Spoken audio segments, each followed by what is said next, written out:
Deborah. Please tell me your name and your position with PPI. My name is Debra Page. Right now I'm the case manager. I'm flexible, whatever we need. Sometimes I fill in different positions, so right now I'm the case manager. So, how does one go about requesting a case? Oh, well, we get the requests through Atlantic Paranormal Society. Those requests come in, and then sometimes privately, through word of mouth, we'll get emails through our bulletin board or requests through the bulletin board. And it's usually families with children even asking for help because they don't understand something that's going on in their home, or there's some kind of chaos going on that they can't explain. okay, is there like a story you can share, recent story? Paranormal story, or a story that you've investigated? Or you can't do that? I know, well, I can't share details with you. Okay. I can say how satisfying it is when you go in and there's a family in distress and they're worried about their children, and then you do all the evidence review and you find nothing threatening, and you might even find a little bit of something quirky, unusual or anomalous that actually makes the family laugh, but it takes away their fear as well. So it's very satisfying to help people satisfy their curiosity in a way that doesn't encourage more fear. That's good. That's good. So have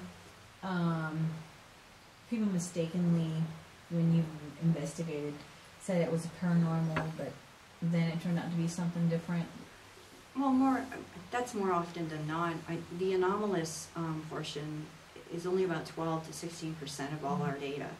So that means 80-some% is usually not, anomalous.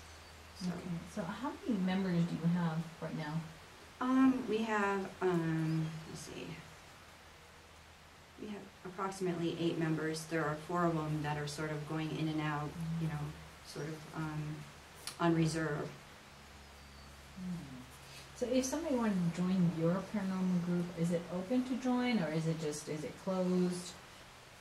No, we're open.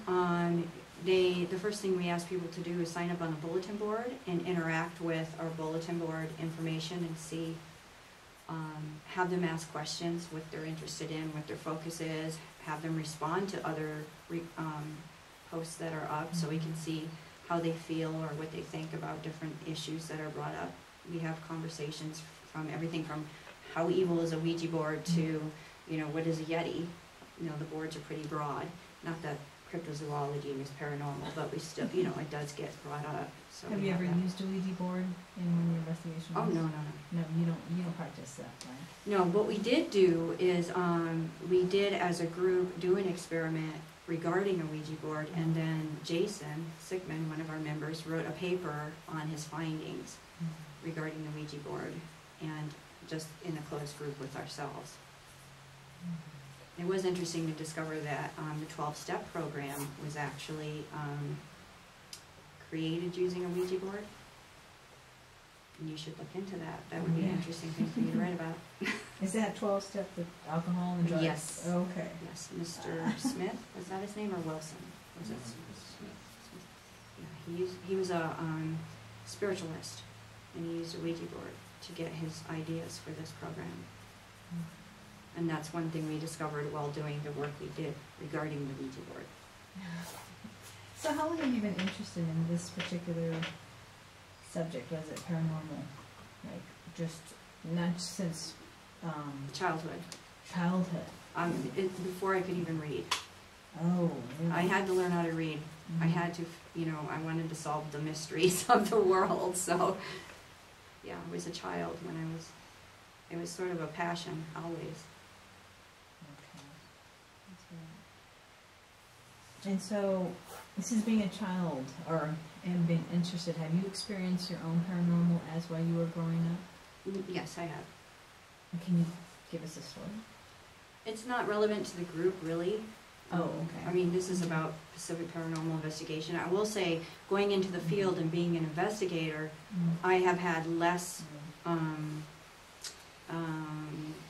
grandiose experiences as an investigator than I've had in my personal experiences, which was interesting because I expected it to be the other way. But what happens is you become, you're not afraid anymore. As an investigator, anything that used to scare me no longer scares me, you know, because I've had to face it in the field, and it becomes normalized for you in some sense. And you also come to see statistically how rare phenomena is.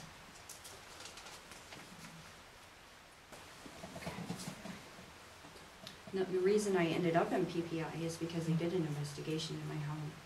So you had called them first, Right. and how did you discover them? Through the same meetup? Oh, no, I didn't know anybody through the meetup. My husband and I were having severe electrical problems in our condo, and I had this light bulb moment where I thought, well, why don't we find a paranormal investigative group with all the equipment, and they would at least be able to figure out what the electrical anomalies were. You know, it sounded like paranormal. This, you know, the computers were going on and off, the TV was going on and off, there were shadow people, you know, there was a lot of things going on, very chaotic. But it turned out to be a collapsed electrical conduit under the building, and PPI located it, and we had it repaired. And then they came back in and did another investigation. And they still had quite a bit of EVPs, and there's a video online on YouTube of Jason and 2 other investigators talking to what might have been, or what we would call possibly an entity, in my bedroom. And they asked it, because it had a reputation of being a bit of a trickster, to do something tricky. And there were 3 flashlights that were on the bed that were off. And Jason asked it to turn one flashlight on, and it turned a different flashlight on. And it did that 3 different times. And there's actually video of that online that you can look at. Oh, wow. And that happened in my home. In your home. Are you still living at your home now? No, I live in a different home. Oh.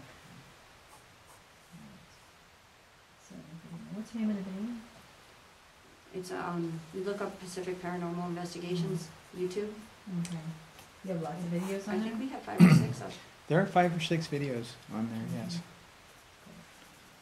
You can go to the website, now. and then there's a link for videos and YouTube videos. Am I missing anything? Well, this is just one thing that I've told most people. I guess that most people don't ask the question, but there's dangers that come with being an investigator. Oh, right. And we once had a group ask us what was the scariest thing we've ever encountered. And to be honest with you, it's human beings. It's not the paranormal beings. Okay. And so, how is that? You have problems with other people that may. We've been called out to a very chaotic investigation or 2, and then discovered that there was actually domestic violence or child abuse and things like that. And those are the most dangerous situations for police officers to enter, let alone a paranormal investigative team who, you know, is hanging around with the microphones and not guns.